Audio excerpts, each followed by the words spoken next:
Israel's politicians have avoided the need for early elections after the ruling coalition announced it struck a surprise deal with the opposition Kadima party. The country's military leadership still isn't seeing eye to eye with lawmakers, accusing them of being hysterical over the perceived threat from Iran. RT's Paula Slier looks at the growing rift.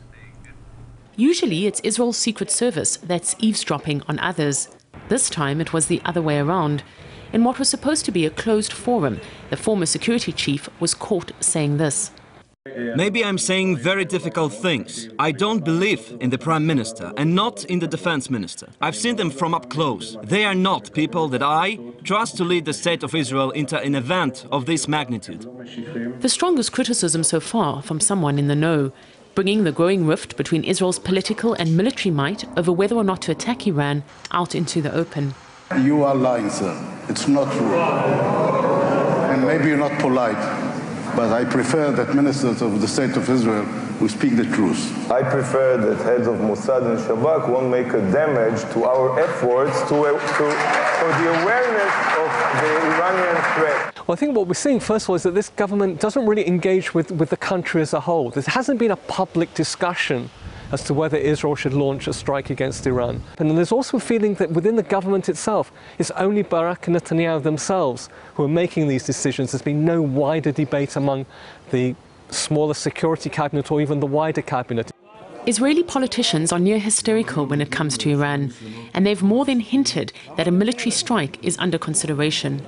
We're determined to prevent Iran from developing nuclear weapons. We leave all options on the table, and containment is definitely not an option. Iranian deception and lies concerning their nuclear program have been ongoing and well documented. Yet parts of the world, including some politically motivated Israeli figures, prefer to bury their heads in the sand. For the first time ever, the head of the Israeli army, while still in office, has broken rank and thrown doubt on whether Iran is in fact planning to go nuclear. Iran is going, step by step, to the place where it will be able to decide whether to manufacture a nuclear bomb. It hasn't yet decided whether to go the extra mile. But will Israel go the extra mile and decide to bomb Iran? Until now, the military or the security establishment did stop the government, and almost all the leaders of all the military and security establishments were replaced recently. The question is, what will the present establishment say?